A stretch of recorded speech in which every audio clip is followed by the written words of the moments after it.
Statements such as Ayamatma Brahma and Aham Brahmasmi should be read in a similar manner.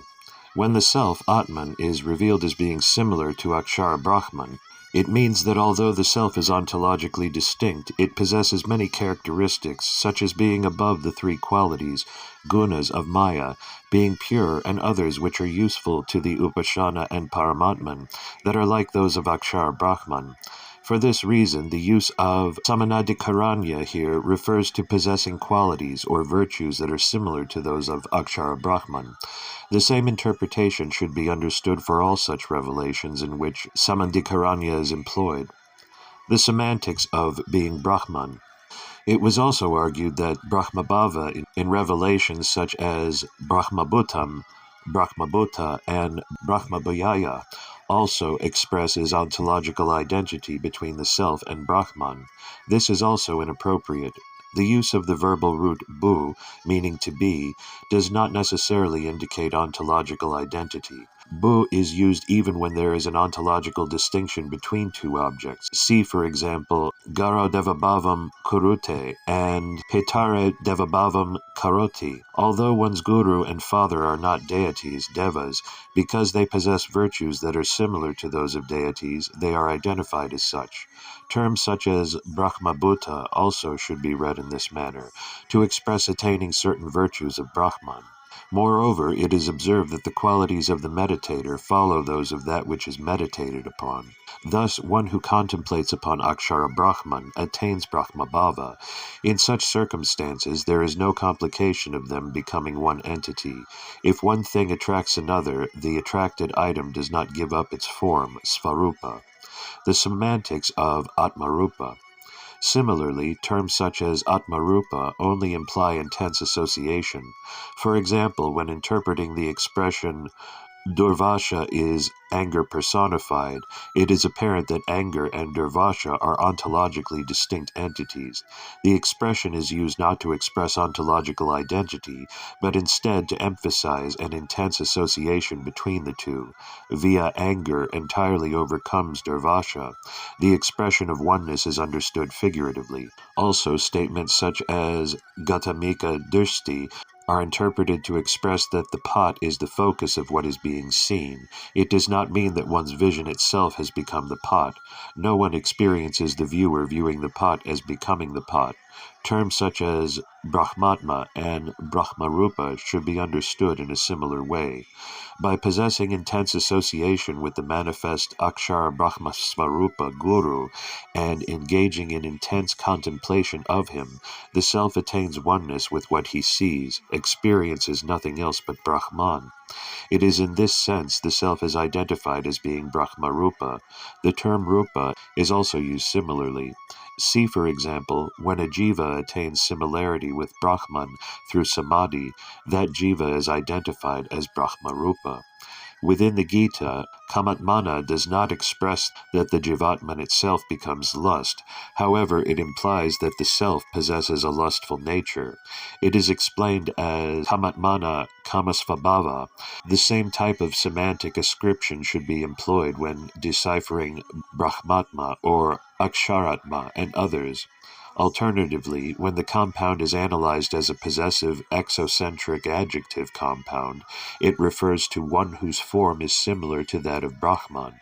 Therefore, one who has attained virtues that are similar to those of Brahman, one who has, among other things, overcome the three bodies and become free of the hindrances and grief of Maya, may be identified as Brahmarupa or Brahman.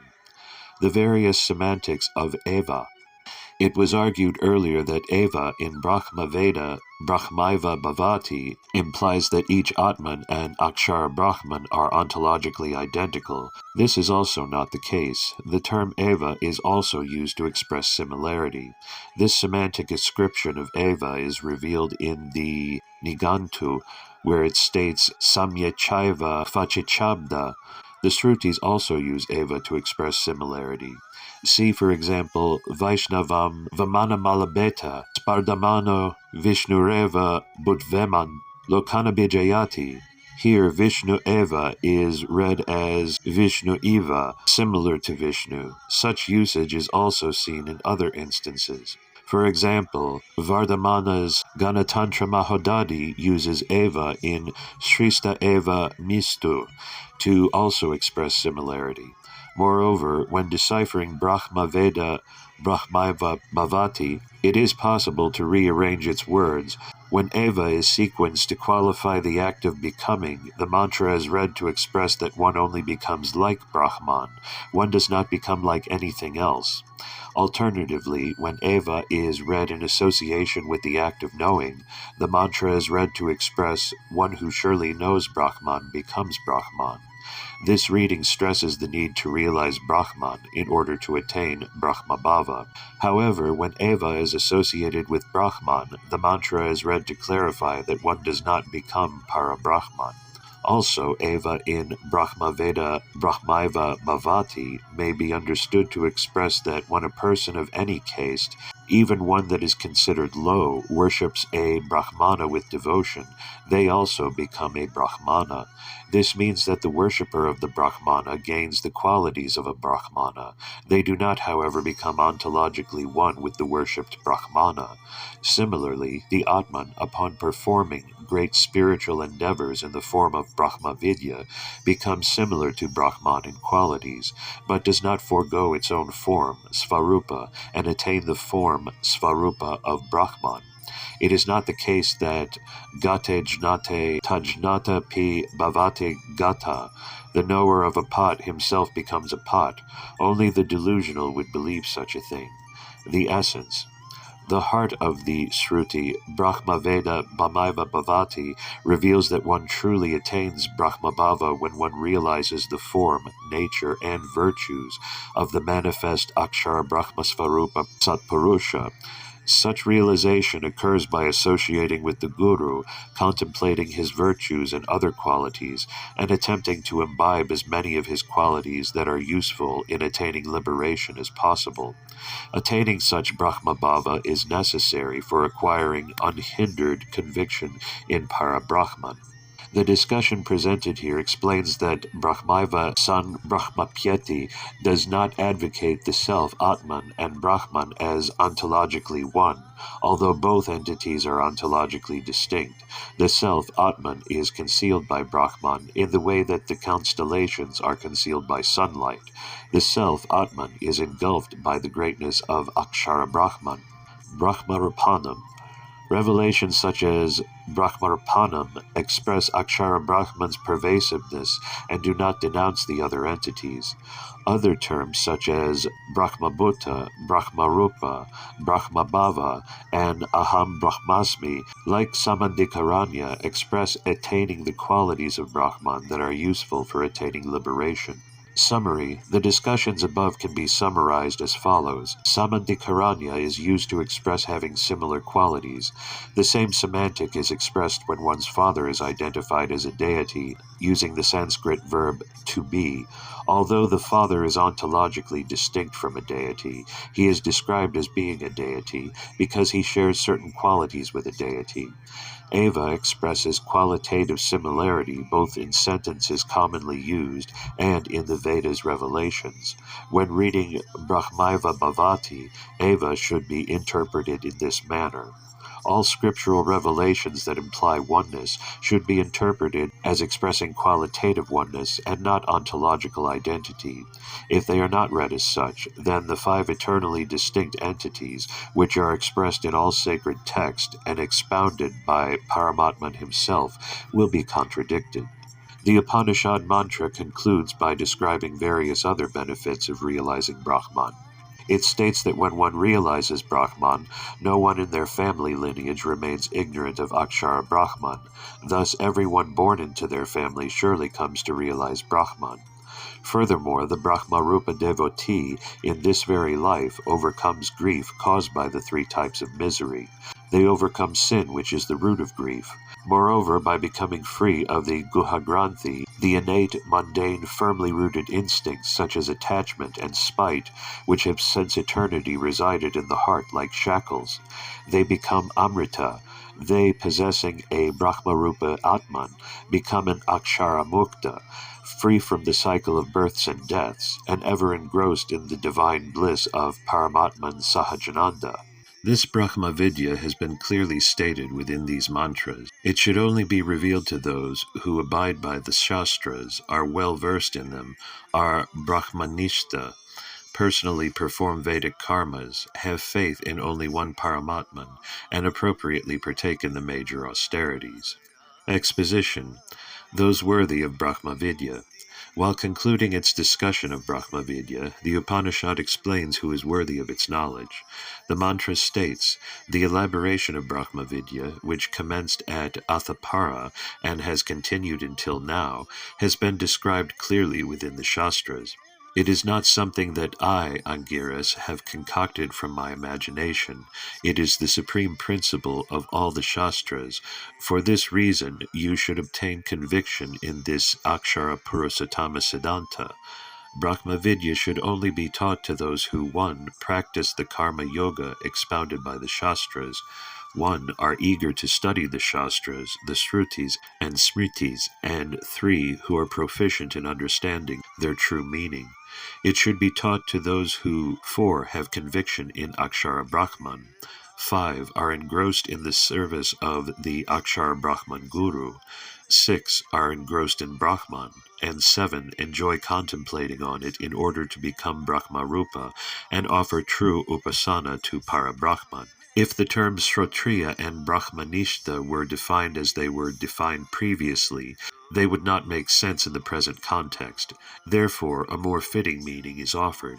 Brahma Vidya should be taught to those 8 who perform the Agnihotra and other ritual performances that are described in the Shastras, and 9 who have faith in only the one Rishi Paramatman or Brahmasvarupa Guru, through whom Paramatman remains manifest.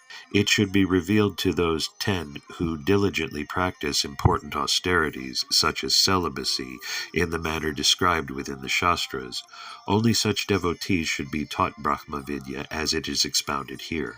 This truth described by Angiras Rishi is not studied by one who does not observe the Shastras. Obeisance to the great Rishis, obeisance to the great Rishis. Exposition. Conclusion of the Upanishad. Everything that has been said in this Upanishad is the eternal supreme truth revealed as Brahma Vidya. Angiras Rishi affectionately described this knowledge as he had heard it to his disciple Shaunaka, who came to him as an ideal disciple should. By elaborating on Akshara Brahman and Para Brahman, this knowledge is Paravidya. It is not studied by one who disrespects the injunctions of the Shastras and acts independently. Shaunaka was not such a person, and has thus received it. This elaboration on Brahma Vidya is concluded by offering reverence to the ancient teachers by exclaiming, Obeisance to the great Rishis, obeisance to the great Rishis. My salutations to the great Rishis from whom I have heard this Brahma Vidya. The repetition of the sentence indicates the conclusion of the Upanishad. Conclusion of the commentary. Beginning with the words Athapara, the entire Upanishad describes Brahma Vidya.